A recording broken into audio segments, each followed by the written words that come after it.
hablando, solo les quiero dar, pues eso, la bienvenida a todas y a todos quienes están a través del Zoom y a través de Facebook Live. Y pues con este título tan interesante, apasionante, Martirio, Feminicidio.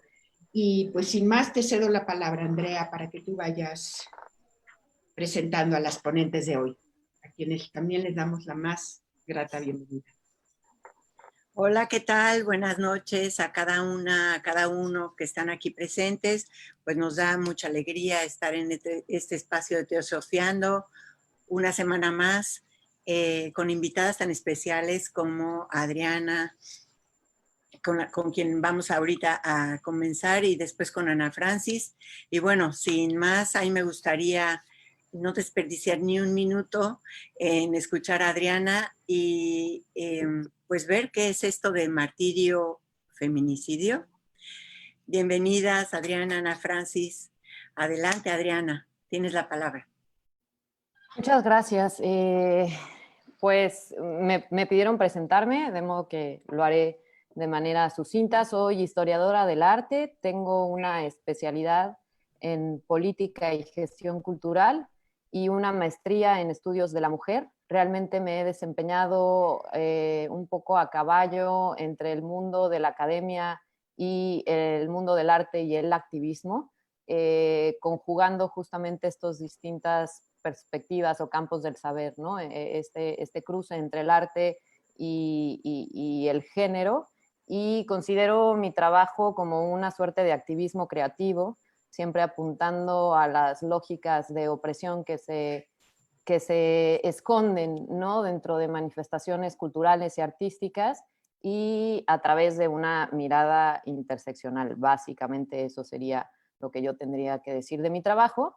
Y desde ahí justamente es que voy a hablar el día de hoy sobre este tema que sin duda cuando Andrea puso en la mesa, bueno, y Marisa también, y Ana Francis, ahí estuvimos como viendo hacia dónde jalar todo el asunto, pues me puse a pensar bastante al respecto y ha gatillado un montón de preguntas en mí, ¿no? Que claramente no tienen respuesta, de modo que aquí lo que justamente voy a hacer es tratar de, pues, abrir todavía a más preguntas, ¿no? Y yo creo que generar una conversación desde ahí. Entonces, pues, como les dije, yo en tanto historiadora del arte lo que me interesa son las imágenes, y me gustaría en ese sentido empezar a abordar este tema, y ya verán ahora por qué, pensando en Platón, ¿no? Este filósofo que en sus diálogos, más concretamente en el libro de la República, hace una suerte de análisis de quiénes son las personas que le gustaría tener como parte de su república ideal. Y en ella condena de manera súper severa a los artistas, ¿no? Y esto lo hace porque dice, es que son unos engañadores, son unos timadores. Y hace un análisis precioso porque justamente empieza a describir una serie de frescos en donde dices que están las uvas verdes, jugosas, carnosas, y entonces llegan los pájaros que creen que son reales y chocan, y pues se dan cuenta que en realidad no hay ahí nada, ¿no? Que es una mera ilusión. Entonces, bueno, esto como anecdotario, pero entonces dice, los artistas son ilusionistas que no me gustaría tener dentro de mi república, pero quiero llevarlo un grado más allá. También Platón, pues sabemos en este mito de la caverna, su filosofía plantea que existe esta idea de las cosas, ¿no?, que sería la esencia misma de algo. Vamos a pensar en la idea de mesa, por ejemplo, que sería la forma más pura de existencia. En un segundo plano estaría la mesa en sí misma, es decir, la fisicalidad de esa idea, cómo se concreta en un plano material, y en un tercer momento estaría la representación de la misma, ¿no? Y en esta tercera etapa es donde se insertaría justamente una representación, una obra de arte de una mesa o una escultura que representa una mesa, pero que no sea una mesa en sí. Entonces, para Platón, en la medida en que se alejaba de la esencia, de la idea, que existe nada más como concepto, no en la materialidad, pues se iba alejando de la verdad, ¿no? Sin embargo, bueno, tengamos esta idea muy presente y ahora yo quiero aterrizarla en esta imagen que pongo aquí, que imagino la mayoría de ustedes conocerá o habrá visto, que podría casi incluso considerarse el primer meme de la historia, este artista belga que pues justamente se interesa por la traición de las imágenes, ¿no? Y es una obra que contrapone la imagen de algo que es una pipa, claramente todos la podemos ver y decir ahí hay una pipa, sin embargo, yuxtapone una leyenda que justamente contradice eso que vemos y nos dice esto no es una pipa. Visto desde ahí, pues es que justamente, y volviendo a Platón, pues hay un engaño, es decir, de facto no hay una pipa ahí, pero ya tenemos esta noción de concepto que nos remite y hay una imagen que nos habla de algo que todos podemos identificar como lo que es sin que en realidad lo sea, ¿no? Entonces ahí hay un dejo de engaño y que quiero que nos quedemos muy bien con ello para que sigamos adelante. Y ahora tenemos esta imagen, desconozco de quién la hizo, es la portada de un libro de Zizek, el filósofo, y yo le hice una foto, porque me fascina, porque justamente lo que hace es revertir esta lógica. Y entonces, ¿qué es lo que vemos aquí? Pues vemos a un Cristo crucificado, ¿no? Pero la leyenda lo que dice es, lejos de lo que pasaba con la pipa, que la negaba, aquí justamente la afirma, la vuelve a reificar y dice, esto es un Dios. ¿Y cuál es la imagen que tenemos? Pues es la de un Dios pues sacrificado, ¿no? Colgado de la cruz, que claramente pues todos podemos identificar. Y yo ahí lo quiero llevar a esta noción de que desde la religiosidad se maneja de que estamos hechos a imagen y semejanza, ¿no? Entonces, quiero interpretar esta frase de estar hechos a imagen y semejanza desde la literalidad de la frase, es decir, desde la imagen tal cual. ¿Y qué nos dice esto, no? O sea, esto es la imagen del Dios y por ende nosotros estamos hechos a esta imagen, una imagen de un ser y este quizá no aparece tan doliente o tan sufriente, pero sin duda pues no se le está pasando bien, ¿no? Es decir, y sin embargo el catolicismo justamente ha hecho todo por reforzar estas lógicas de lo que es o lo que debe ser un Dios y ahora lo voy a llevar hacia los mártires o los santos y las santas, también a partir de las imágenes, ¿no? Y en qué medida esas imágenes en teoría deben de ser eso con lo que nosotros nos debemos de identificar. Porque también desde una lógica cristiana, si la palabra crea, ¿no? La palabra se hace carne, pues la imagen lo que viene a hacer es a moldear esa creación y a decirnos cómo es que se debe de ser y estar en el mundo, pareciera. Eh, y con esto, pues quiero ya saltar directo al tema que nos atañe hoy, y es empezar a ver distintas representaciones de mártires, de mujeres, de santas. Y pues caray, cuando me meto a buscar en internet, claramente llovían imágenes, ¿no? Y llovían y llovían y llovían. Yo no soy experta claramente en martirología, ni en hagiografía, ni nada de eso, pero basta con quedarme con la imagen para entenderlo todo, o al menos aquello que me interesa tratar de cuestionar aquí. ¿Y qué es lo que estamos viendo? ¿No? Pues es eso, es una mujer, Santa Águeda, a quien le están arrancando los pechos y además la historia, metiéndose a indagar un poquito más, es que ella, al negarse ante los cortejos de no recuerdo qué personaje romano, pues es mandada a un prostíbulo y sin embargo, a pesar de haber sido enviada a un prostíbulo, luego se comprueba que se mantuvo virgen, ¿no? Y siempre apeló a ese su único amor, que era su amor en Cristo, ¿no? Y más allá de las lógicas que podemos empezar a tratar de desentrañar aquí, de decir, bueno, claramente esto es una imagen de una mujer, pues que no parece doliente, incluso yo diría está medio complaciente. Yo creo, o sea, y ahí quiero regresar a esta noción de cuán engañoso es esto y cuán poco, ¿cómo decirlo? Pues no, aquí hay engaños múltiples y tenemos que estar muy atentos a ver qué representan estas imágenes, ¿no? Y además la pinta un hombre y pues hay hasta incluso un cierto dejo de sensualidad en la figura humana y todavía si lo llevamos más allá, bueno, la figura de mujer, podemos incluso hablar de que, pues, reforzar todas estas lógicas de belleza y que van ahí intrínsecas y veladas, pero ahí están, ¿no?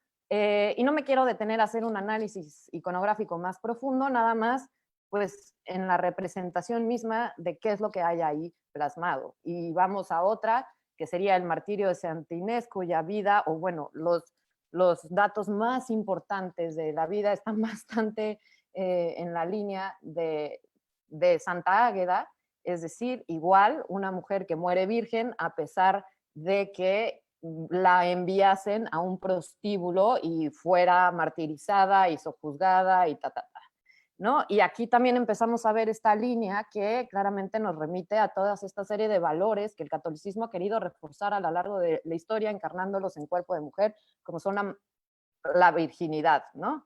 Y este amor entero e incondicional a Cristo, sobre el cual pues estas mujeres son capaces de entregarse al más grande martirio y pena sin aparente resquemor por hacerlo, ¿no? Lo cual yo me pregunto, ¿será que así fue en la realidad? ¿No habrán opuesto un tantito de resistencia? ¿No habrán dudado? Es decir, ¿o qué tanto más bien fueron víctimas de unas circunstancias de su tiempo que las llevaban eso, a ser prostituidas, a ser violentadas sexualmente y que nos acercan más bien leídas a una luz de lo que, del contexto actual, pues a que claramente estaban viviendo bajo un régimen patriarcal que les era todo menos amable y que a lo mejor, sí, en algún resabio de su vida, pues se abocaron a Cristo y esa es la lectura que se les dio, ¿no? Porque también pensemos, todo esto ha sido recopilado en el famoso La Leyenda Dorada, que es este libro que recopila todas estas historias de santos, ¿no? Que es uno de los más grandes referentes y que se copió al infinito y se distribuyó gracias a la imprenta, etcétera, y que es lo que conocemos hoy por hoy, ¿no?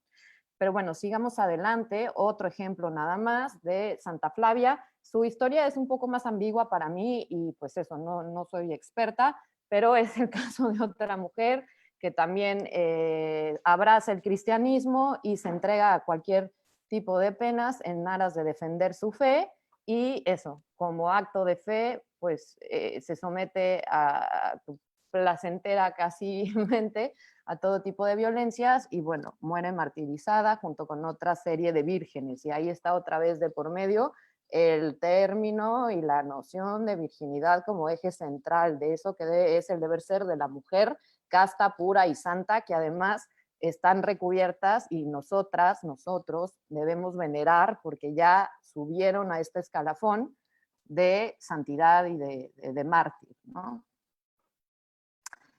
Sin embargo, yo me quedé cuestionándome un montón sobre, a ver, ¿qué me dicen estas imágenes, no? El primer dilema que me surgía era pensarlo a la luz de en qué medida el que exista este panteón, y las voy a llamar panteón y las estoy elevando a un grado de panteísmo y ya ustedes me criticarán, pero bueno, existen en tanto figuras que son referentes y que nos han desde diversas lecturas enseñado a creer o a abocarnos a estas figuras como referentes que son dignos de ser admirados, ¿no? ¿Y qué estamos admirando en ellas? Es decir, las estamos venerando como mujeres caídas, como hoy podemos hacer desde la indignación y decir, esto va por Lesbi, que fue asesinada en la UNAM, y entonces voy y prendo la Comisión de Derechos Humanos, o estamos elogiando una noción de feminidad que no hace sino reforzar el patriarcado inherente de una fe cristiana que ha hecho eso a lo largo de la historia, ¿no? Entonces yo, bueno, realmente decía, ¿qué tanto normalizan estas imágenes? Y no las imágenes, la narrativa, porque hablemos también de la palabra crea, pero además se refuerza con la imagen y además se refuerza desde lugares que, repito, a nivel imagen, parecieran estarlo disfrutando, no parecen estar oponiendo resistencia. ¿Cuán problemático es esto, no? Y ahí traigo a colación imágenes de pronto de Artemisia Gentileschi, que representa a una Judith, ¿no? Furibunda, cortándole la cabeza a Holofernes, ¿no? O a una Susana y los viejos, en donde claramente la Susana opone total resistencia, cuando es una mujer representando a otra mujer que además ha atravesado por esas experiencias de vida. Es decir, no es un hombre plasmando una imagen de que leyó a partir de un libro. Y entonces, ¿cuánto varía la manera de representar esto? Y cuán importante es apuntar a ello. ¿Quién es la persona detrás, creando, pintando, etcétera?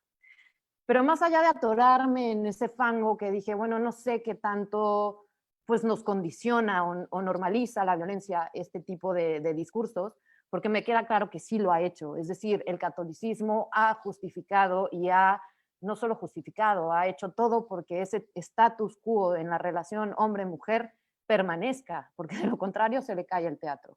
Entonces, dicho esto, me quedé, recordé que hace 2 años vi una exposición en el MUAC, para quienes no estén familiarizados y no sean de México o de la Ciudad de México, es el Museo Universitario de Arte Contemporáneo, pues como su nombre lo dice, claramente con un sesgo de contemporaneidad, en donde quizá no sería natural encontrarse este tipo de arte, ¿no? Es un arte barroco o propio de la época de la colonia, y sin embargo este fue un proyecto de un artista que se llama Nuria Well, y la exposición se llamó Una película de Dios.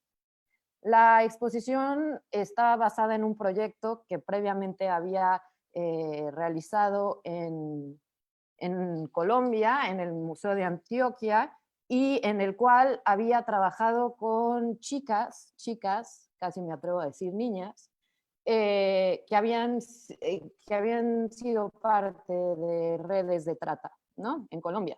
Y entonces lo que hacía, su proyecto consistía en enseñarles estas fotos de santas, estas imágenes, trabajaba con ellas y a partir de las imágenes les hacía empezar a hablar de sus propias experiencias. Con lo cual se empezó a dar cuenta de un montón de cosas y a partir de estos testimonios que ella capturaba, pues por un lado estaba evidenciando las lógicas colonialistas, ¿no? De la evangelización, que sabemos claramente que una de las principales herramientas para la evangelización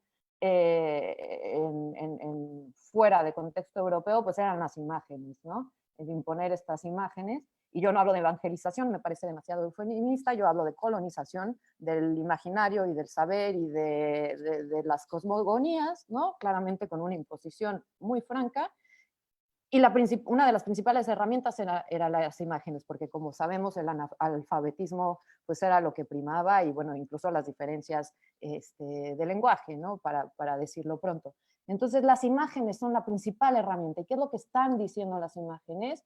Y la potencia que estas tienen, porque no son inocentes, claro está. Y entonces esta artista, que además es española, claramente también, lo cual implica ciertas lógicas como pues de poder, ¿no? En tanto española, y ella es muy consciente de ello, y dice, esto que es el imaginario europeo, que en un momento dado se vuelve su imaginario a partir de la conquista 1492, y pues ahora en teoría ustedes debieran conocer todo esto, pero ella se daba cuenta que claramente para estas mujeres esto era, o sea, identificar a Santa Ágata, no les decía absolutamente nada, es decir, su imaginario no estaba conectado con eso, que a lo mejor para una cultura española sería como un referente súper clásico y mucha gente diría, sí, claro, identifico quién es.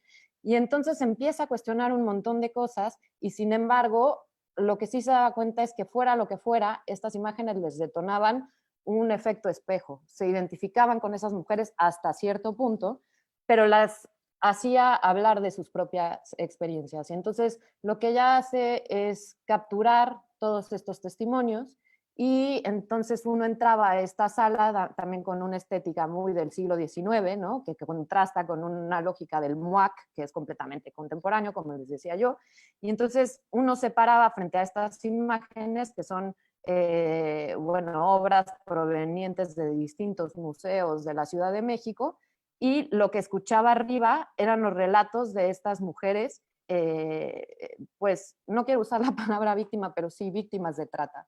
Y lo replicó en México y evidentemente lo que se presenta en el MUAC es el caso de las mujeres en México. Sin embargo, y bueno, le voy a adelantar aquí. Y esto es lo que uno veía en salas, ¿no? Son todos estos casos de, pues sí, de martirios y tal, pero repito, uno escuchando el discurso, el relato de estas mujeres que hoy por hoy, bueno, están ya en casas de refugio y saliendo, digamos, de esa red de tratas, pero también detectaba ella francas diferencias con el caso Colombia, porque aquí decía es que cuando se mezclan trata con narcotráfico, entonces las tenía que súper proteger, o sea, fue mucho más difícil el acceso a estas niñas para que pudieran abrirse y testificar y demás, ¿no? Y bueno, aquí otras imágenes de la sala. Y estas son las imágenes del detrás, ¿no? De la exposición, porque la exposición pues era el resultado, pero lo interesante esto es que era una cuestión de proceso, que había habido todo un proyecto de trabajo por detrás, en el que pues claramente había un ejercicio de sanación, ¿no? O al menos eso perseguía. Entonces, vemos, ella es Nuria y pues está trabajando, enseñándoles ahí al fondo las imágenes y a partir de ellas, pues detonando todas estas emociones y sensaciones y gatillando pues el que ellas dejaran salir sus experiencias, ¿no? Y con una serie de actividades en donde salían pues todos estos términos y podemos ver aquí poder, pistola, dinero, uniforme, trayéndolos al hoy, aunque estuvieran partiendo de imágenes del siglo XVII, ¿no? Sin embargo, y esto me parece por demás interesante, ella no nada más quería trabajar con ese lado de la trata, ¿no? Es decir, con las mujeres. Quería también trabajar con proxenetas y así lo hizo. Entonces, son proxenetas ya rehabilitados, por así decirlo, que ya se habían salido de esas labores y se habían rehabilitado, habían cumplido su condena en la cárcel y pues ahora, y curiosamente esto también es importante, habían encontrado la fe y ahora son como, no sé cómo se digan porque no son sacerdotes, pero protestantes, son medio, eh, eso, practicando, o no sé, parte de las autoridades protestantes. O sea, ellos Como incluso dan, pastores a lo mejor. gracias, pastores, esa es la palabra que buscaba, pastores.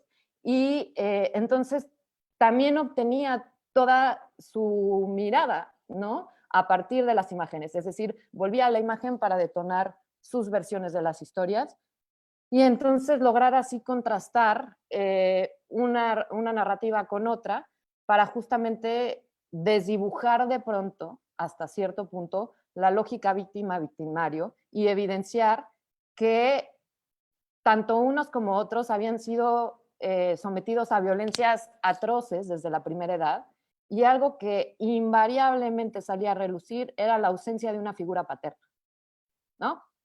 Con lo cual, muchas de las conclusiones a las que llega Nuria es a decir, esa ausencia de la figura paterna es una constante, es una carencia franca en ambas partes y que es resarcida en muchos momentos por la lógica religiosa, en donde la figura de Dios entra a todo lo que da con estas promesas de tú entrégate al 100, como lo hizo Santa Águeda o Santa Inés, que tienes que entregar tu fe a todo el amor a Dios y Él ya verá por ti, ¿no? Y sin embargo, pues claramente para ellos, aunque entonces ellos eran firmes creyentes a cierto precepto de un Dios que sin duda de pronto atravesaban con otras formas como la Santa Muerte y entonces ya hacían un cruce de cables impresionante, pero en las mujeres era clarísimo y se identificaron tres cosas, que el gran gancho con el cual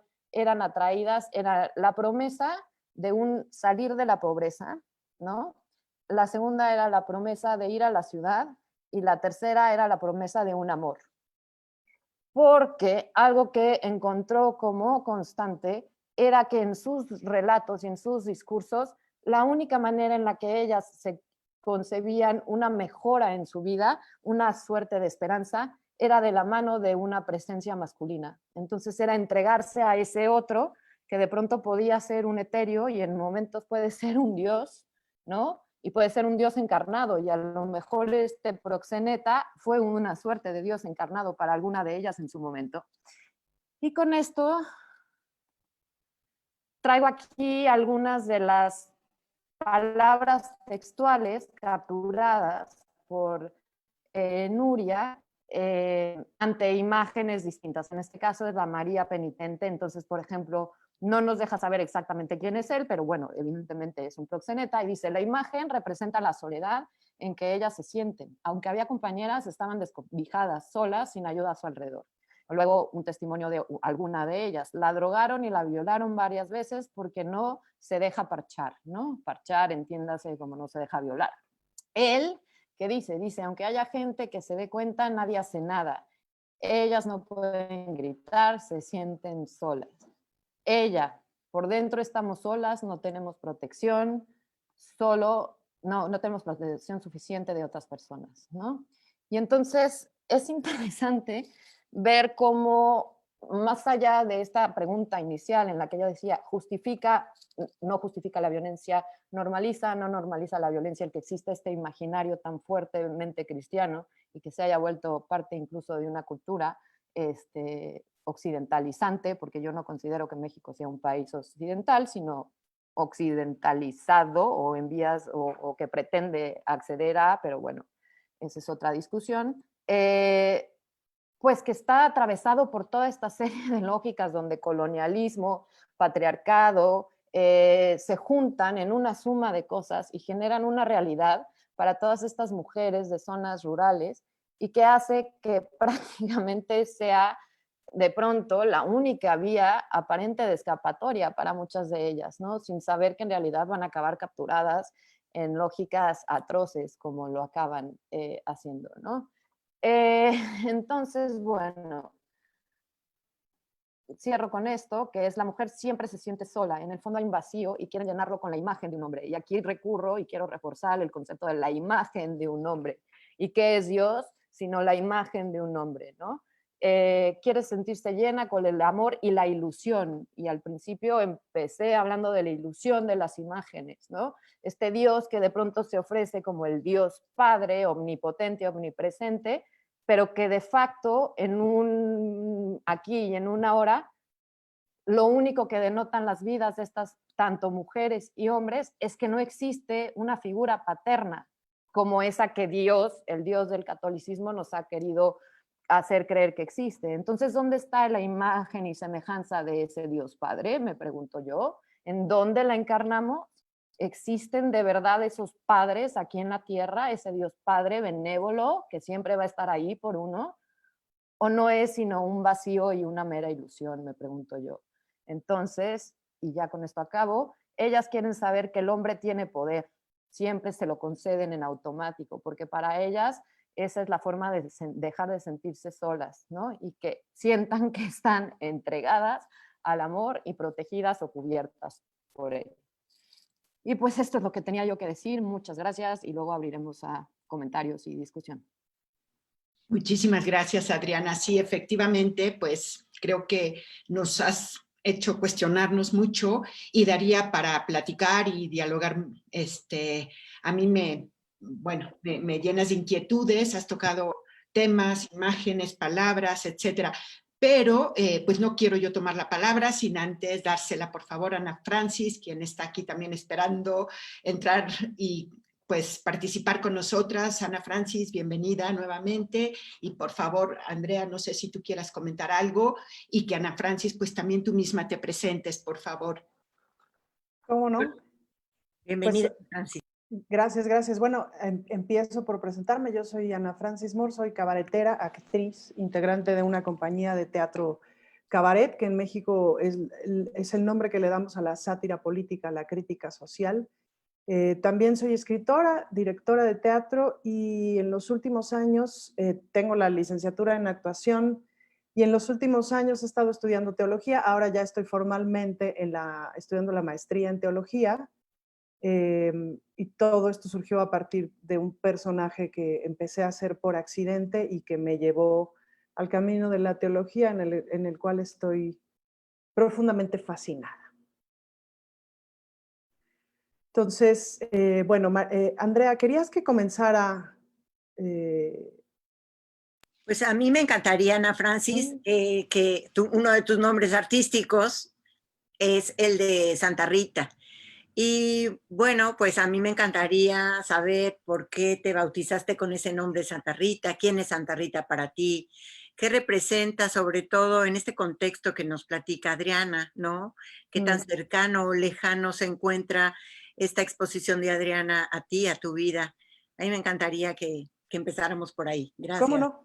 Bueno, pues yo me he dedicado los últimos veintitantos años de mi vida a hacer personajes de cabaret. Esto es, personajes de farsa que representan arquetipos populares y que de alguna manera la idea de estos personajes es que digan lo que la gente no puede decir y que lo digan de una manera graciosa y que son personajes que hacen que el público se involucre a esta crítica, a esta burla. El personaje de Santa Rita nació a partir de un espectáculo de una de mis socias. Yo estoy en una compañía que somos 4 y esta socia mía quería hacer justo un espectáculo sobre los feminicidios en Chihuahua. Entonces, su espectáculo trataba de esta mujer que avientan en el desierto, ya prácticamente muerta, y en el último respiro imagina un montón de cosas. Por un lado, imagina que despierta y en realidad es una cucaracha que la obliga, una cucaracha que despertó siendo mujer, ¿no? Un poquito haciendo alusión a Kafka, y que se da cuenta de que las mujeres en México son tratadas peor que cucarachas, y entonces ella francamente quiere regresar a ser cucaracha porque de mujer le va muy mal, y alucina y ve varios personajes, y uno de los personajes con los que se encuentra es una virgen, como de un restaurancito de carretera, una virgen pobrecita con su traje de plástico y que es de esas a las que se le prenden veladoras y tal, y con esta virgen la ayuda a pasar el río de la muerte y de una vez a terminar de morir. Entonces, este espectáculo, mi amiga, mi socia, lo iba a hacer con la que era su novia en aquel entonces, y entonces terminó con la mujer una semana antes del estreno. Pues me habló llorando, me dijo, "Ay, por favor", ¿no? Y entonces, claro, yo el lunes voy al ensayo, el espectáculo se estrenaba el viernes, no sé nada, me cuenta más o menos lo que quiere, es un ensayo con músicos, a ver qué voy a cantar, me estoy poniendo de acuerdo con el músico, a ver qué canción se nos ocurre, porque todo siempre es, casi siempre es música original, etcétera, etcétera. Y de pronto, el viernes del estreno, es decir, yo tenía un cue muy específico para entrar, un cue muy específico para salir, y en el medio podía yo hacer lo que yo quisiera. Y entonces a este personaje le encuentro una voz muy particular, que es una voz muy graciosa, y lo que sale ahí, entre el miedo de no tener mayor cosa preparada, la circunstancia de mi socia que estaba estrenando un espectáculo de mucho riesgo, pues ahí empiezan a salir un montón de cosas y surge un personaje que nace sin duda de mi educación católica, del catecismo de mi niñez, de la misa a la que me llevaron toda la vida, de la educación de mi madre, etcétera. Y entonces empiezo a contar historias bíblicas, las que yo me sé de las películas que vi en Semana Santa y etcétera, desde un punto de vista muy particular. Y empiezo a hacer afirmaciones muy divertidas, como por ejemplo, que la idea de la virginidad es otra, porque la verdad es que las 11,000 vírgenes nos la pasamos muy bien, y tenemos relaciones las unas con las otras, y tenemos relaciones sexuales, y siempre hemos tenido relaciones sexuales, y por eso el resplandor es tan amplio, porque tenemos unos orgasmos increíbles. Y en fin, una serie de afirmaciones. Además es una virgen que llora lágrimas de sangre, pues es una imagen como bastante fuerte, que esa es una autoría totalmente de mi socia Nora, que me dijo, quiero que sea una virgen que llora lágrimas de sangre. Y, y entonces empiezan a surgir un montón de cosas y yo veo que el público se empieza a revolcar de la risa y a revolcar de la risa y a revolcar de la risa. Y bueno, claro, terminando el espectáculo yo dije, ok, acabo de encontrar algo, ¿no? Esto fue hace 15 años. Después de eso empecé a hacer espectáculo tras espectáculo con este personaje, ya con una historia propia, con una historia personal. Y me doy cuenta que el personaje que surge a partir un poquito como de la necesidad popular es, de entrada, una virgen que se baja del altar y se pone a hacerse cargo de los problemas cotidianos, de los problemas reales, que en ese momento eran los problemas sociales y políticos de México. Porque la gente lo que le pide ya no son milagros comunes y corrientes, sino la gente lo que le pide es que haya agua en su colonia, que no le maten a su hija, que, en fin, que el marido regrese, ¿no? Etcétera, etcétera, que los hijos no se vayan al narco, en fin, ¿no? Como cosas verdaderamente tremendas. Y ahí empieza un recorrido y un viaje tremendo. Es un personaje muy afortunado. Yo digo que me ha salido muy milagrosa porque me ha llevado a viajar por todo el mundo. Y me doy cuenta, en ese camino me doy cuenta, uno, de que estoy muy enojada con la religión católica. Yo en ese momento me asumía como atea. Me doy cuenta en el camino que tengo la necesidad imperante de burlarme de toda mi educación religiosa, de contradecirla totalmente. Me doy cuenta que tengo la necesidad de contar como estas historias bíblicas, como estas historias del catecismo, desde un lugar mucho más justo para las mujeres, desde un lugar divertido, placentero, etcétera. Y me doy cuenta de que empiezo a hacer como una distancia, ¿no? Empiezo a decirle a la gente, la historia que les han contado de la vida de nosotras, las santas, de la vida de Dios, etcétera, es mentira. Y ahorita no hay nadie más que yo para contarles la verdad, entonces ahí les voy, ¿no? Porque Dios está ocupado con otras cosas y todo el mundo está muy ocupado con otras cosas, entonces vine yo. Y riájale, pues, ¿no? Y esas cosas a la gente pues le encantan y las disfrutan mucho, porque obviamente es una virgen muy incluyente, que adora a todo mundo, es decir, que le alcanza su manto de fe para todo mundo, por supuesto que no discrimina a nadie. Y es una virgen muy de izquierda, es una virgen muy revolucionaria. Y entonces en ese camino, un buen día, de las cosas que encuentro con este personaje es que puedo hablar por teléfono con Dios, puedo hablar por teléfono con Jesús.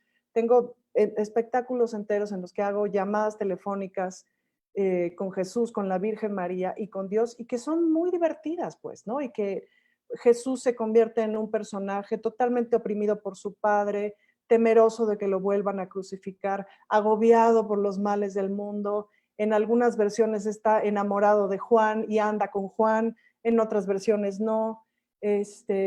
La Virgen María es un personaje que es muy comadre y muy hermana de Santa Rita. La Virgen de Guadalupe, que es una virgen mexicana, en un tiempo es acérrima enemiga de Santa Rita, por un asunto de que tiene como muchos más fieles que Santa Rita, obvio, porque la Virgen de Guadalupe tiene millones de fieles. Después me doy cuenta de que la rivalidad entre mujeres no es buena idea en este espectáculo y entonces se hacen amigas y entonces ya la Virgen de Guadalupe es también amiga de Santa Rita y empiezan a confabular juntas, etc. Se genera ahí todo un universo súper divertido. En un punto empiezo a generar un espectáculo como de mucha mayor profundidad, hago una lectura de la Biblia, una primera lectura de la Biblia que nunca la había leído, pues muy por encimita, muy por como voy entendiendo, muy como puedo. Y en ese camino me doy cuenta de que en ningún momento con ese personaje estoy negando la existencia de Dios. Entonces yo dije, caray, pues seré muy atea, pero afirmo todo el tiempo la existencia de Dios. Y entonces ahí es donde verdaderamente me empiezo a cuestionar cosas mucho más profundas. Y el camino que empecé ahí, que fue justo ahí donde decidí que tenía yo que estudiar teología de forma más seria, además me encontré con la sorpresa de que existía la teología feminista que yo no sabía. Yo dije, bueno, pues de aquí soy. Y, y en ese camino en el que ahora estoy, pues he encontrado como cosas muy interesantes. Y a partir de esta idea del feminicidio, del martirio y del feminicidio y tal, me acuerdo justo de una conferencia a la que asistí de teología feminista en donde una teóloga colombiana, creo, no me crean de dónde era, recuerdo bien lo que me hizo pensar, pero soy muy mala para las referencias. Pero ella hablaba justamente, perdón, de esta hilación entre el martirio y de cómo el martirio se convierte en parte de la identidad femenina. Y a mí esta idea me dejó botando la cabeza, pues porque de repente vemos todas estas imágenes como las que mostró Adriana, en donde las mujeres son torturadas y eso eventualmente las lleva a la santidad, pues, ¿no? Y de alguna manera empecé a pensar justo en la vida de las mujeres, en la vida de las mujeres de mi vida, de mi familia, de mi madre, y en cómo justamente esta idea de cargar la cruz se convierte en parte de la identidad femenina, es decir, en la medida en que el peso de la cruz sea mayor, en esa medida somos más mujeres, es decir, si en la construcción de lo masculino ser más hombre significa una serie de cosas, en la construcción de lo femenino ser más mujer significa ser más martirizada.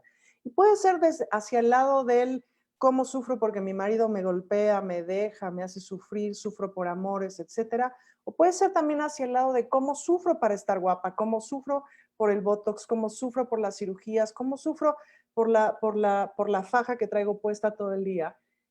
Y me topo con historias, por ejemplo, como las de una colaboradora, una señora hecha y derecha, que siempre anda de tacón. Y entonces, en algún punto, en gira y etcétera, yo le decía, pero ¿cómo puedes estar con tacones si estamos de aquí para allá y esto? Y me decía, no, porque a mí me gustan mucho los tacones. Y entonces me empieza a contar de todo lo que le ha costado el uso de tacones, una operación de rodillas, una operación de los pies, no sé qué, ¿no? Y me dice, pero afortunadamente ya encontré unos tacones que sí puedo usar, que no me lastiman tanto, ¿no? Y entonces yo le decía, oye Lulu, ¿y si te pones unos tenis, ¿no? O un zapato bajo, ¿o qué? Y entonces, claro, su cara era como de, si yo me pongo unos tenis, entonces yo ya no soy yo, pues, ¿no? Y se me cae todo, pues, ¿no? Y entonces, claro, a partir de ese momento yo dejé de usar tacones hasta en el escenario, es decir, yo ya no vuelvo a ser un personaje ni con tacones nunca, pues, ¿no? Ni fotos, pues, ¿no? Se acabó, porque de repente me cayó el 20 como del martirio cotidiano del asunto de los tacones, y además entiéndanme que yo soy actriz, es decir, hay una serie de martirios cotidianos en los que por mi carrera me he tenido que someter, y que tienen su, es decir, ahí hay un cuestionamiento como súper importante. Entonces, pienso como en esta idea asociada del dolor al ser más mujer. Y luego, por otro lado, también de las cosas que he estado pensando mientras estudio teología, tiene que ver con el cómo nos han borrado de la historia de la Iglesia Católica en general del mundo, pues, ¿no? Cuando yo escucho de pronto a la gente decir, es que la Iglesia Católica, sí, bueno, la Iglesia Católica y la democracia y los gobiernos y el socialismo y el capitalismo y la tiendita de la esquina y el Oxxo, porque vivimos en un mundo patriarcal. Todo eso se llama patriarcado. ¿Cómo es una iglesia sin patriarcado? Pues a saber, no la conocemos, pues, ¿no? A lo mejor resulta bien bonita, a lo mejor resulta ser el mismo horror que conocemos. Lo cierto es que no lo sabemos. Pero a mí me interesa mucho analizar como desde ahí, es decir, como desde la serie de esfuerzos que ha hecho la narrativa religiosa para borrarnos a las mujeres. Y entonces, acabo de leer por ahí en un artículo que uno de los grandes problemas que tiene la iglesia en este momento es pues, la pérdida masiva de fieles, ¿no? La pérdida masiva de católicos. La gente ya no asiste a los ritos, ya no se considera católica, etcétera, ¿no? Entonces, ante ese problema hay varias respuestas. Y una de las respuestas que me llamó la atención tiene que ver justo con que hay una idea de Dios que está en crisis, ¿no? Ese Dios muerto que anunció Nietzsche es toda una idea de Dios cristiano que está en absoluta crisis. De entrada, yo veo ahí un problema que no sé qué solución tenga, pero en el momento en que la tradición católica decide, o en el momento en que la tradición católica cuenta la historia de que Dios se hace carne, pues entonces Dios tiene una imagen, una figura, un cuerpo, ¿no? En nuestra narrativa visual mexicana popular, pues es güero, barbadito, medio flaco, buenote y crucificado, ¿no? Y en nuestra narrativa visual del catecismo de la iglesia de la esquina, su papá es un señor barbado de pelo blanco, así barboncito, medio llenito, más o menos, entre Santa Claus y no tanto, y arriba de una nube checándolo todo, ¿no? Y cuando uno dice, fíjense ustedes, cuando piensan en la palabra Dios, ¿no? ¿En qué piensan? O sea, ¿cuál es la primera imagen que viene a nuestras cabezas? Y seguramente la primera imagen es masculina. Entonces, porque la palabra Dios no es ni masculino ni femenino, es una manera de nombrar un algo innombrable. En eso me parece que la tradición judía tiene mucha razón de no nombrarlo. O de tener toda la intención, por lo menos, de no nombrarlo y de no visualizarlo de no tener una imagen de Dios. En el momento en que tuvimos una imagen, porque la gran ganancia de la tradición católica es decir, Dios se puso tan cabrón que se hizo carne para que lo pudiéramos mirar y entender de mejor manera. Y después, claro, lo crucificamos y transmutó. Transmutó en esto que es difícil de explicar y no nos vamos a meter en ese ajo ahorita.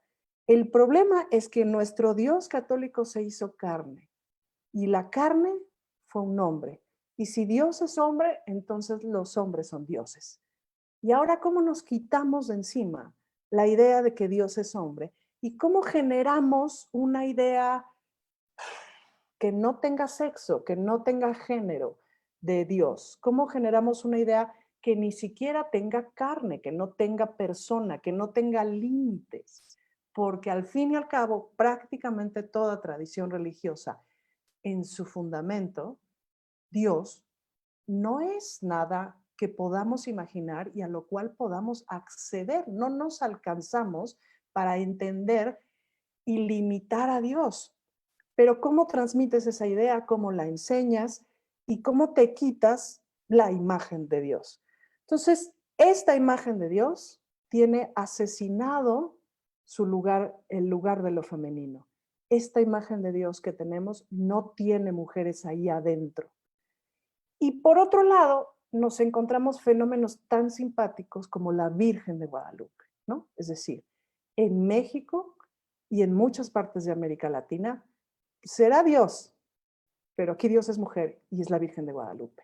Es la que manda, es la que dice para dónde, es a la que te acoges, es a la que le rezas, es a la que vas a ver, es a la que le llevas su regalito, a la que le llevas su limosnita y a la que le rezas todo el año. Si quieren, no le decimos Dios, le decimos Virgencita de Guadalupe, está muy mezclada con la imagen de Tonantzin, es decir, nuestra Virgen Morena es una Virgen cercana, que a lo mejor sí es la mamá de Dios, pero eso no es importante, es nuestra madre, es la que nos protege, es la que nos cuida. Y bueno, ¿eso qué significa? Quién sabe, pero me parece una idea muy divertida y muy interesante. Entonces, ¿cómo podríamos construir, leí en este artículo que estaba yo leyendo, una imagen pater materna de Dios, que tampoco me encanta la palabra pater materna, porque el pater mater no incluye a todas las personas que cuidamos a otras personas y que no somos ni padre ni madre, sino otra cosa, pues, ¿no? Entonces, pero sin duda que es una imagen más cuidadora. Y de pronto, en una de las discusiones que empezamos a tener en nuestras conversaciones sobre lo que íbamos a hacer el día de hoy, yo les decía, les hablaba de esto que podemos observar en las imágenes de lo religioso, de cómo pasamos de, no sé, de Miguel Ángel, del Greco, etcétera, a Virgencita Please, ¿no? Como ahora una de las cosas que ha ayudado muchísimo a la popularización de la Virgen de Guadalupe, yo se lo ensarto a dos fenómenos, pero esa es muy mi idea, no tengo ninguna investigación al respecto. Uno es a la Rosa de Guadalupe, el programa de televisión, y otro es a la Virgencita Please, que es esta imagen caricaturizada, amable e infantilizada de la Virgen de Guadalupe. Y eso cómo se popularizó entre la chaviza, entre la gente adolescente, entre las niñas, etcétera. Pero de lo que pienso de esta imagen infantilizada, es que esa es otra de las características del ser mujer. Es decir, las mujeres no podemos ser adultas nunca. Siempre estamos infantilizadas. Infantilizadas o obligadas a ser jóvenes forever. ¿Y a qué me refiero con infantilizadas? No solamente como a esta idea de conservar la juventud, sino a esta idea de depender siempre de alguien, pues, ¿no? Entonces, estamos llenas de historias de mujeres de 40, 50, 60 años que de pronto se divorcian y no saben hacer nada o creen que no saben hacer nada, no saben ganarse su propio dinero, no tienen ni idea de cómo vivir solas, no tienen ni idea de cómo vivir sin que alguien les provea de un sustento económico. Y es una crisis terrible porque toda la vida han estado sujetas a que alguien les resolviera, y lo pongo entre comillas porque cuando dan el salto de conciencia se dan cuenta que pueden resolver el mundo entero, pero antes hay una creencia re bien establecida de que son niñas chiquitas que dependen siempre como de alguien que les tiene que agarrar la mano y que les tiene que decir por dónde. Y la Virgencita Please me parece que corresponde justamente a esa idea infantil de lo que tiene que ser una mujer. Y otra idea que a partir de lo que dice Adriana me interesó también como poner aquí, tiene que ver con cómo estamos entrenadas para vivir con nuestros torturadores, para vivir con los ladrones, para vivir con quienes nos roban, nos timan, nos hacen fraude, nos lastiman, nos maltratan. también estamos llenas de historias. En mi familia, sin duda, la historia de mi madre, se la resumo en 2 patadas, la de mi madre y la de una de mis abuelas. A una de mis abuelas la mató mi abuelo. Entonces, gran parte de mi historia es un feminicidio. Y la siguiente parte de mi historia tiene que ver con un padre que abusó todo el tiempo de mi madre, que le robó dinero, que la maltrató, etcétera, etcétera. Y hasta le lloré ahora que se murió a mi padre. Entonces, tenemos absolutamente mezclado todo ese asunto eh, de vivir y de entender que la tortura y el amor van juntos y que la tortura nos llevará al amor eterno, al amor universal, nos llevará a la santidad. Mi personaje se llama Santa Rita por una casualidad, porque es la iglesita de Chihuahua. Entonces, mi amiga Nora me dijo, ¿eres Santa Rita de Chihuahua? Yo dije, pues sí, ya como 6 meses después me puse a investigar más o menos quién era Santa Rita de Casia, que tiene una historia horrorosa también, como la de todas las santas, ¿no? Que entre más se martirizan, más santas. Y pero justo lo que resultó muy interesante con el personaje como proceso personal fue ir sacando la idea de tortura de la virginidad, ir sacando la idea de tortura, la vivencia de tortura de la santidad. Incluso ya en algún espectáculo que el personaje de Marcelino, que era un monaguillo, que es un monaguillo que siempre acompaña a Santa Rita, que le preguntaba, ¿por qué lloras lágrimas de sangre? ¿Es por la desgracia de la humanidad? Y Santa Rita le contesta, no, es un problema de hígado que tengo desde niña. O sea, ya ni siquiera las lágrimas de sangre son por la tortura, pues, ¿no? Y eso ha sido un proceso súper interesante. Y me doy cuenta, ya con esto cierro, que no es necesaria la tortura para la fe, no es necesario el dolor para la fe. Yo hoy me defino como católica, sobre todo porque me parece, en mi circunstancia como cabaretera, como lesbiana, como de izquierda, me parece una provocación ser católica y una provocación muy divertida. Pero sí me doy cuenta de eso, es decir, no tiene nada que ver con la fe. Ha estado junto con pegado, pero tampoco tiene nada que ver con el amor, tampoco tiene nada que ver con la familia y tampoco tiene nada que ver con la trascendencia. La tortura es la tortura. Y ya. Uy, Ana Francis, podríamos escucharte durante horas, igual que Adriana, qué interesante reflexión por cuántos diferentes caminos podríamos seguir hablando y hablando sobre este tema, porque al final, dentro de la historia de todas estas mártires, ¿no? Es la sexualidad por la que la mayoría son martirizadas, ¿no? O por defender su virginidad o porque han sido abusadas o torturadas de diferentes formas, pero siempre atravesadas por su cuerpo y por la sexualidad, ¿no? Yo le contaba a Adriana el otro día que alguna vez me fui a comprar algo para mi nieta que iban a hacer y bueno, acabé en la típica joyería, ¿no? Y entonces me dice la señorita de la joyería, pues ¿por qué no le regala a la nieta una medallita? La medallita de Santa Inés es muy bonita. Mire qué linda, una imagen infantil completamente, como lo estás describiendo, y iba cargando un borreguito, es que es una imagen linda para una bebé. Y me dice, pero ahorita si quiere le traigo el santoral para que vea usted la historia de Santa Inés, ¿no? Y yo dije, pues qué linda, igual que la imagen, será una historia preciosa, ¿no? Y empiezo a leer yo de ahí el que fue metida en un prostíbulo, el que pasó por la hoguera y el que al final acaba guillotinada, ¿no? Y le digo, bueno, yo no le voy a regalar esa medalla a mi nieta, por supuesto, es más, casi quisiera que le cambiaran el nombre, ¿no?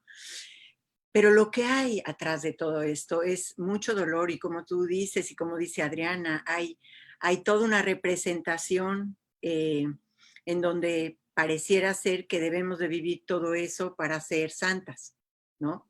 Como es el camino necesario para llegar a ese lugar ideal en donde ahí vamos a estar bien, ¿no? Mientras que aquí la pasamos fatal, ahí vamos a estar bien. ¿Cómo ves tú estas imágenes, Adriana? No sé si quieres, Ana Francis o Adriana, alguna de las dos responder mientras que Marisa nos va diciendo las preguntas del público. ¿Cómo va ligado esto con el feminicidio? ¿Qué hay en esta imagen masculina que tiene a las mujeres en este lugar de invisibilización o de segunda creación o de objetivización, en donde pues nos matan y no pasa nada, ¿no? ¿Qué piensan ustedes de este tema? ¿Cómo ven esta relación de martirio-feminicidio? Pues creo que tú apuntabas directamente a ello, ¿no? Está directamente relacionado con la sexualidad, o sea, y si algo se dice de qué es el feminicidio a comparación de un homicidio tal cual, es el hecho de que se mata por el hecho de que son mujeres, es decir, que tienen determinado sexo, ¿no? Entonces, en ese sentido, sí, está al centro de ello el precepto, o bien te negaste a tener sexo, pero eres mujer, o sea, eres mujer. La firma de esas lógicas de martirio es porque eres mujer. Sabemos que existen, o sea, santos y martirizados hombres, pero están atravesados por otras lógicas. Yo sí creo que al centro de todo esto está el sexo tal cual, ¿no? Acompañado evidentemente de la carga de la construcción de género que esto implica, y que son imágenes que lamentablemente, pues en un momento dado fueron eso, los cuadros que mostraba yo en la colonia, ¿no? Porque eran más bien obras coloniales las que formaron parte de esta exposición, pero que hoy por hoy es que basta con prender la tele, abrir un periódico o ver un internet y son las imágenes de mujeres completamente violentadas, muertas, ¿no? Y ya por mi parte hay un hartazgo tal, y bueno, creo que por parte de todas las mujeres, pero también en la lógica de cómo se acompaña todo esto de imágenes, es decir, que continúan reforzando esto constantemente por todos los medios y que pues lejos de, a ver, hay que seguir diciendo que nos están matando y pero es necesario recurrir a las imágenes tal cual, prácticamente de nota roja. Yo recuerdo mucho en un curso de cultura visual y género en la UNAM, justamente, que problematizábamos esto un poco, ¿no? ¿Cuál sería la manera para abordar el tema desde la representación sin tener que representar tal cual? ¿Cómo manejar unas cosas más veladas, ¿no? Y teníamos compañeros que, si no me equivoco, eran de Venezuela y de República Dominicana y de Cuba, de esos tres países. Y estaban verdaderamente azorados por el hecho de que en México se permitiera la nota roja, ¿no? Es decir, avidez que tenemos por la violencia, los mexicanos, las mexicanas, no sé de dónde venga, ¿no? Habría quien quizá lo rastrea hasta épocas prehispánicas, no lo sé, pero ellos decían que en sus países está prohibido por ley, no pueden existir esta circulación tan cruenta de imágenes, pues que lejos no sé, de generar una conciencia de, ay, cuánta muerte, al contrario, parecieran como normalizar estas escenas y pues sí, ver a mujeres tendidas, ¿no? Ensangrentadas, muertas, está a la orden del día y eso es lamentable. Sí, así es. Es terrible. La representación que ha ido cambiando de todas formas con estos zapatos rojos, a veces llenando las plazas o con, no sé, diferentes formas, ha querido como eliminar esta morbo de poner los cuerpos, ¿no? De poner los cuerpos y de decir los nombres, ¿no? Destrozarles doble y triplemente la vida a ella y a sus familiares, ¿no? Yo noto mucho que en lugar a muchos de los que presuntos acusados, ¿no? Les tapan con una raya a los ojos, ¿no? Pero muchas veces a ellas no. Y son nada más a ellos a los que les cubren los rostros. Entonces, como que sí hay muchas cosas ahí un poco turbias. No sé si Ana Francis quieres agregar algo o Marisa empezar con las preguntas. Creo que mejor vamos con las preguntas. Va. Pues, en realidad, aquí en Facebook no tenemos preguntas, son algunos comentarios, igual que aquí veo en el chat de Zoom. Gracias, Ana, de parte de Patricia Torres. Dice, gracias, Ana, me encantó escucharte, la pasión y convicción desde tu propia experiencia es muy humanizador. Y aquí también hay algunos comentarios breves que apuntalan realmente lo que han dicho ustedes sobre la imagen. La narrativa religiosa es totalmente misógina. En fin, entonces, pues quizás sería conveniente abrir aquí al público del Zoom, porque veo rostros, veo manos, veo gente que tiene ganas de participar, así que, pues si gustan, por favor, ir tomando la palabra. Me parece que Vilma, ¿verdad? Bien. Si quieres empezar, Vilma. Buenas noches a ustedes. Muy interesante la plática y sí, a través de las imágenes religiosas que nos transmiten por diferentes medios, siempre proyectan una imagen de una virgen sufrida, con lágrimas, derramando lágrimas de sangre, y que a través del sufrimiento es como nosotros vamos a alcanzar el cielo, como para justificar. Una vez me dijeron en una parroquia, así como la Virgen María sufrió en silencio el martirio de sus hijos, las mujeres debemos de sufrir en silencio el martirio de nuestros hogares. A mí me choqueó totalmente, y que debemos de cargar con orgullo nuestra cruz. Así es como nos van proyectando a tener una imagen de sufrida de la mujer. A mí nunca me ha gustado, jamás me ha gustado eso, y yo rechazo totalmente, pero también hay otras imágenes que podemos tomar de mujeres que han sido emprendedoras, y yo me identifico mucho con Mafalda. A mí me encanta la de ella porque es totalmente diferente a las imágenes de edad. No tiene una figura atractiva, sino que es chaparrita, morenita, pero es bien inteligente. Eso es lo que es inteligente, y las mujeres somos inteligentes. Y a un lado esas imágenes decorativas que tienen, y también en la televisión, en las telenovelas se ve mucho eso, la mujer sufrida es la buena, pura y virgen. En cambio, la mujer que es segura de sí misma la satanizan y la hacen ver como una mujer, como una vampiresca. Entonces, sí, en todas las imágenes podemos ver que siempre nos están proyectando esas imágenes para perpetuar el sufrimiento de la mujer. Muchas gracias, Vilma. Gracias. Que me puedo sí, acotar algo al respecto, que sí, digo, las telenovelas mexicanas es una desgracia que hemos tenido a bien compartir con toda América Latina, en donde la narrativa es esta, es decir, sufres 99 capítulos para que uno te vaya bien. Entonces, claro, cuando uno lo mira así, no dices, no, pues 99, uno no me están saliendo las cuentas, ¿no? El problema, creo yo, en eso es decir, más allá, mira, conocemos perfecto la narrativa del sufrimiento, ¿no?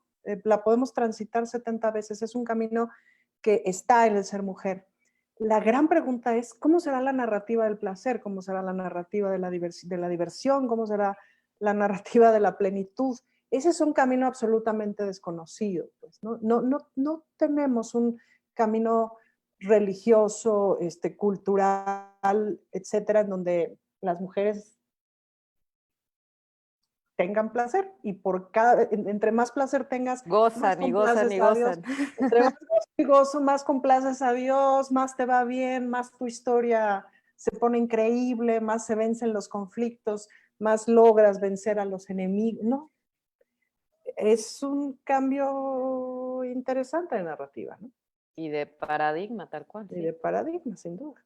Totalmente. O sea, una telenovela así, pues, ¿no? Así.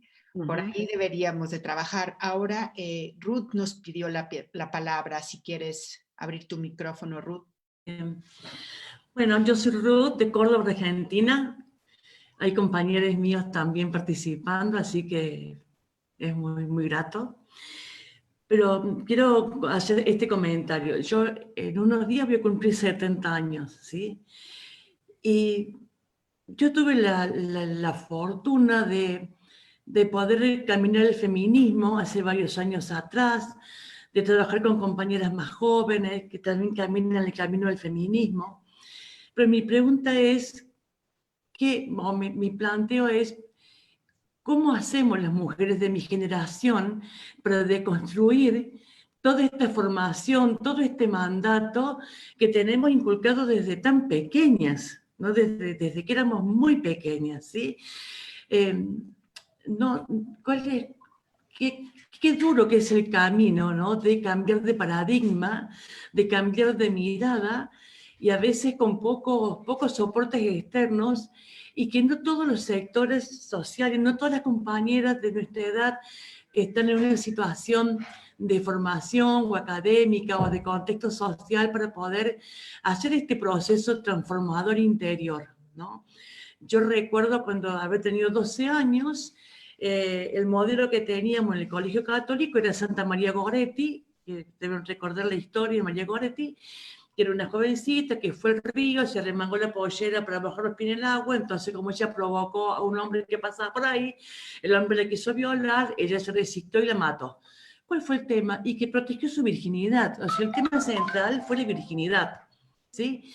Y nos hemos vivido años hasta pidiéndole perdón a Dios por la masturbación, perdón a Dios por perder la virginidad, o casarnos en pecado, casarnos embarazada. Qué difícil que es para nuestras generaciones mayores poder desconstruir este camino y que lo que nos queda por vivir, que ojalá sea mucho, tengamos acceso también a una mirada más placentera y más agradable de la vida y del placer y del goce, ¿no? Yo tengo compañeras de mi colegio o amiga que una contaba que mientras tenía sexo con su esposo, miraba hacia arriba de la cama del crucifijo y le pedía perdón a Dios. Otra compañera que tomaba agua bendita después de cada relación, porque me parece un espanto todo esto. Digo, y qué bueno que las nuevas generaciones, que esta movida de las chicas jóvenes y adolescentes están generando este tipo de cambios, ¿no? Pero sigo diciendo, hablo de la soledad en la desconstrucción de estos modelos, ¿no? Que me interesa mucho a mí ver cuáles son los caminos alternativos para lograr esto. Esto lo quería compartir. Muchas gracias. ¿Puedo? Y ya, Sí, con Ana esto ya con esto me despido porque tengo que irme a otra reunión.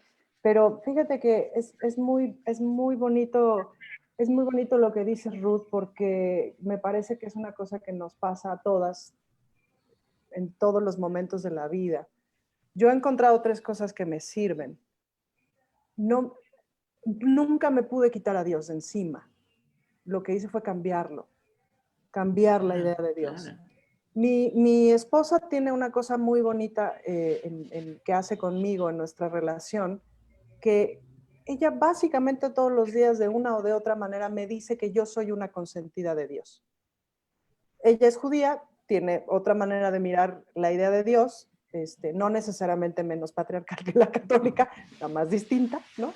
Por así que su patriarcado es distinto, pero es patriarcado también. Pero en esta idea de tú eres una consentida de Dios, pues yo me empecé a habitar como, yo dije, bueno, pues si soy una consentida de Dios, voy a salir al mundo como una consentida de Dios. Por lo tanto, todo lo que me pasa es porque soy una consentida de Dios y todo lo que me está pasando me lo merezco porque soy una consentida de Dios. Lo cual no quiere decir que las demás personas no sean consentidas de Dios. Eso, en ese problema no me meto, pero es una idea que a mí me ha funcionado muchísimo. Y luego, por otro lado, también empecé a pensar en cosas tan lógicas como hay una canción de Liliana Felipe, que justo es de allá, muy divertida, que se llama, no sé cómo se llama, pero dice, si Diosito hubiera querido que no me masturbara. Entonces, y dice la canción, me hubiera puesto las manos en la cabeza, me hubiera puesto las chichis en la espalda y me hubiera puesto, ¿no? Es una canción muy divertida y tiene toda la lógica del mundo. Es decir, si Dios no hubiera querido que tuviéramos placer, pues no nos hubiera puesto el clítoris, porque el clítoris no sirve para nada, ¿no? El cuerpo femenino tiene esa característica, es decir, el pene también sirve para orinar, y etcétera, pero la verdad es que el clítoris no sirve para nada más que para sentir placer.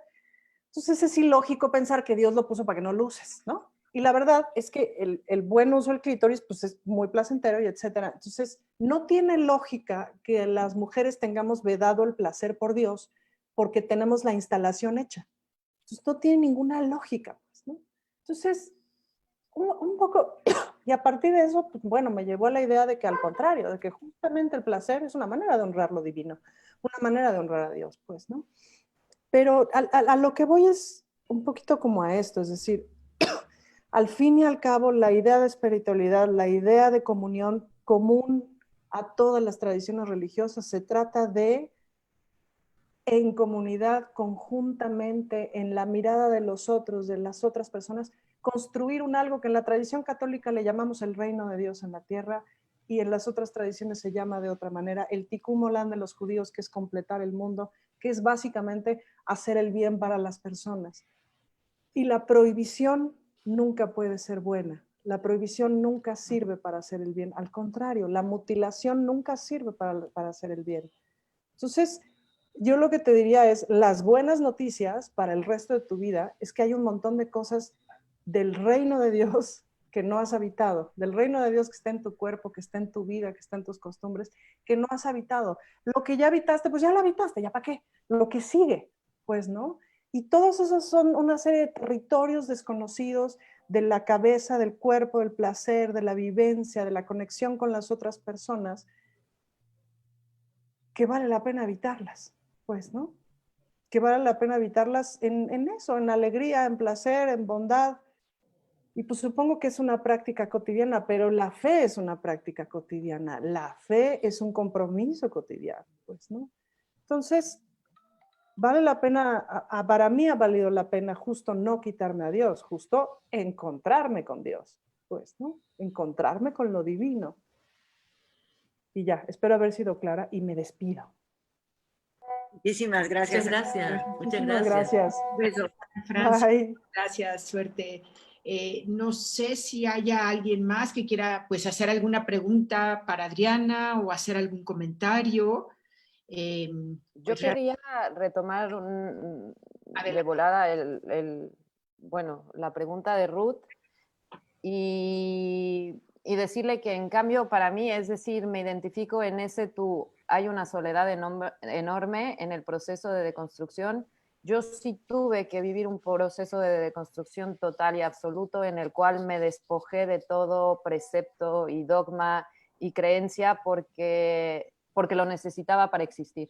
Lo necesitaba para ser quien soy, lo necesitaba para poderme, pues sí, mover en este mundo como me quiero mover en este mundo y he logrado hacerlo.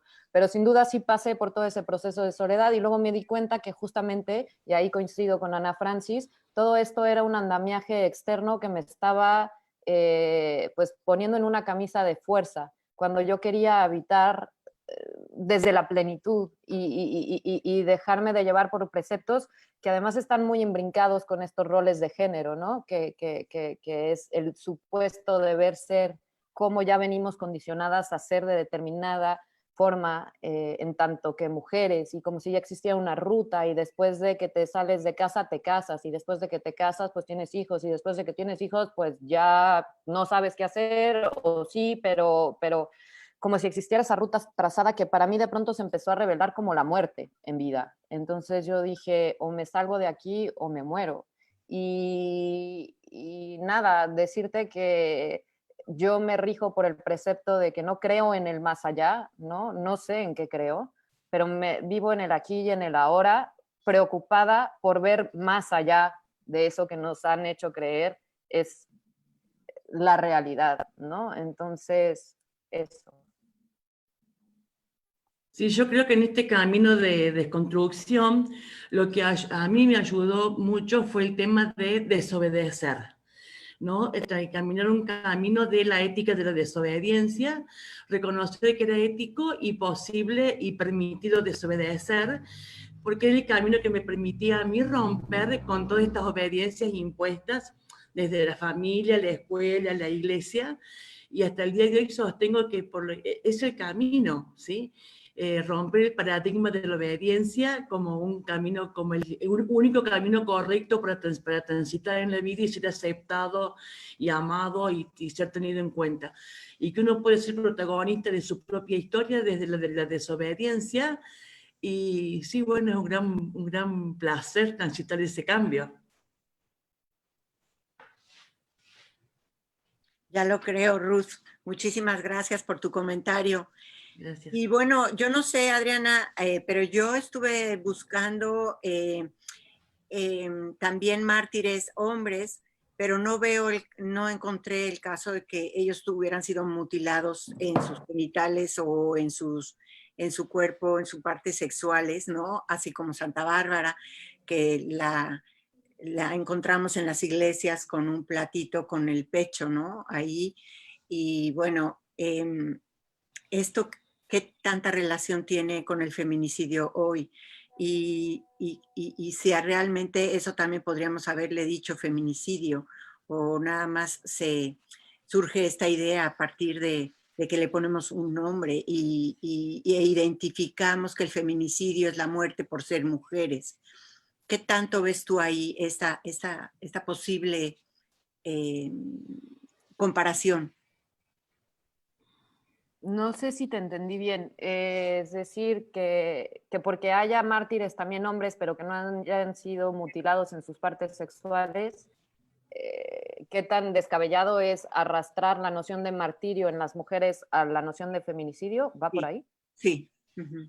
Pues yo claro que lo encuentro. O sea, es provocador y quizá manejarlo como una verdad absoluta y de aseverar que todos los martirios de mujeres fueron así, quizá pueda ser arriesgado, pero yo sí creo que en la mayoría, sobre todo por lo que me he puesto a leer en estos días, todas eso, están en el centro su noción sexual, ¿no? Y acaban siendo violentadas y prostituidas y tal, pero salvaguardan la sexualidad y además parten de caprichos de los hombres. O sea, el detonante, aquello que las condena en muchos de los casos es el haberse negado a entregarse a un hombre.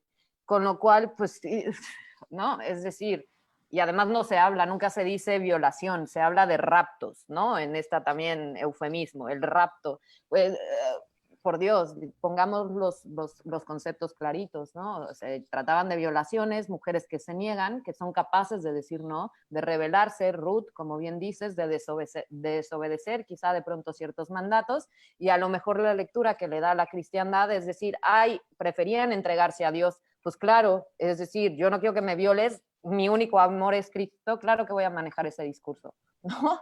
Yo mi único amor, y por ahí salirte por la tangente como vía de salvación, pero no necesariamente porque habitas una fe, sino porque es verdaderamente una estrategia de sobrevivencia. Y ya estoy como de noche, pero porque tengo muy mala luz, pero bueno, aquí sigo, ¿eh?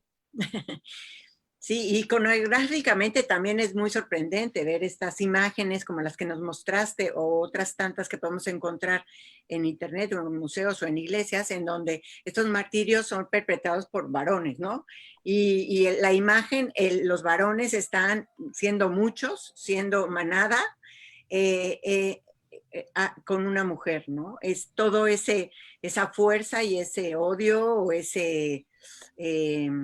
Ensañarse, ¿no? es ensañarse con el cuerpo de esas mujeres, ¿no? Entonces, iconográficamente es muy potente la imagen y no sé en qué punto lo perdimos cuando crecimos dentro de la iglesia o hemos crecido dentro de la iglesia y vemos esas imágenes en la iglesia y se les pone veladoras y se les reza o se les ponen nombres a nuestros hijos y nietas con ese recuerdo del martirio, ¿no? Entonces, híjole, sí vale la pena como repensar mucho este tema y yo creo que profundizar todavía más en él. Sin duda, y pensar el para qué prendemos esas velas, ¿no? Como decía yo en un momento en mi presentación, o sea, estamos honrando a alguien que murió, ¿no?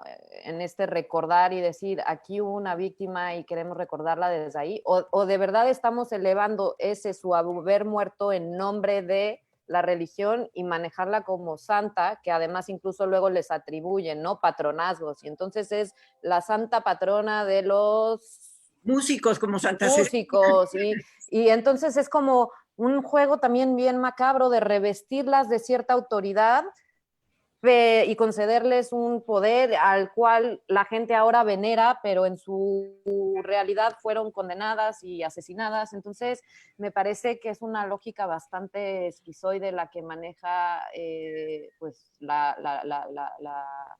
iglesia con estos, con las figuras de los santos, de la santidad en sí misma. Las santas, más concretamente. A ver, aquí pone algún comentario, algunas compañeras. Sí, nos preguntan que si se está grabando este conversatorio. Sí queda grabado y se podrá ver más adelante a través del canal de YouTube para quienes estén interesadas, porque nos hacen esta pregunta. ¿Alguien más de las personas que estén presentes? ¿Algún comentario, pregunta o algo que quisieran añadir, porque desde luego, pues sí, precisamente todo este manejo, creo yo, ¿no? Del discurso con la imagen, la fuerza que tiene y cuántas veces pasamos desapercibidas. Esta costumbre, ¿no? A verlas, o sea, y cómo también el cambio de nuestra mirada, de nuestra, pues, forma de acercarnos y de con una conciencia crítica reflexiva sobre estas imágenes que hemos visto colgadas a lo largo de años en las iglesias y en tantos museos y que sin embargo las vemos como algo normal. Quitarle este sello o este eslogan de normalización, como nos lo hizo ver muy bien a Adriana al principio, ¿no? Esta especie de engaño en el que damos por hecho que, pues eso, esa santidad, el martirio era algo dignificante, era algo incluso un ideal que alcanzar para llegar a la santidad. Y, o sea, qué atrocidad realmente basar nuestra, pues, no sé, nuestras vivencias en el martirio, en el sufrimiento, en el dolorismo. Salir de ahí para irnos a ese gozo, a ese cuidado de los otros, a ese bienestar de la casa común, ¿no? Que es lo que, pues no sé, es lo que buscamos, es lo que intentamos con este espacio reflexivo, con la teología feminista, con estos diálogos, de construir, cuestionarnos y reflexionar juntas y juntos. Y pues no sé si hay algo más, pero repito, la semana que entra sí volveremos al jueves. Seguiremos en este tema ahondando con las pues dos excelentes ponentes también. Trataremos el tema de violencia contra mujeres y violencia sistémica, porque es parte de, pues, lógicamente, de este andar, de este recorrido que estamos haciendo, repito, las huellas, ¿sí? De Sofía. Entonces, pues queremos invitarles que nos sigan acompañando y agradecer, pues, a Adriana, Ana Francis, que ya se nos fue, a todas ustedes y todos ustedes presentes aquí, agradecerles muchísimo comentarios, su interés, y también a toda la gente que nos acompaña a través de Facebook Live, y pues seguimos y esperamos sus comentarios, sus imágenes también, lo que quieran aportar para enriquecer nuestras redes. Bienvenido. Sí, y en este recorrido de Tras las huellas de Sofía, pues la violencia hacia el cuerpo de las mujeres es un tema que verdaderamente nos inquieta y nos motiva a seguir trabajando en este sentido. Es por ello que sí los invitamos ojalá que puedan estar presentes el próximo jueves. Vamos a tener a ponentes muy importantes que han trabajado y que además tienen experiencia en este tema, y sobre todo seguir ahondando en él, porque tenemos que ir buscando de dónde viene esta violencia y cómo desde estas raíces podemos ir deconstruyendo para desarmar toda una estructura patriarcal sistémica que permite que se nos estén matando, ¿no? Entonces, bueno, Adriana, no sé si quisieras agregar algo más para terminar.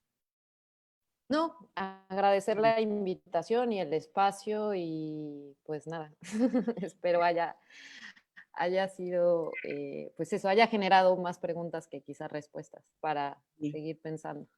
Sí, que haya inquietado. Y bueno, las invitamos a que se metan al martirologio y que empiecen a ver imágenes y que pongan en Google santas mártires y van a encontrar ahí un montón de imágenes que hoy, a partir de hoy, ya no son las mismas y a partir de hoy las vemos diferentes y que podemos ver, analizarlas con otras lentes, con otra mirada.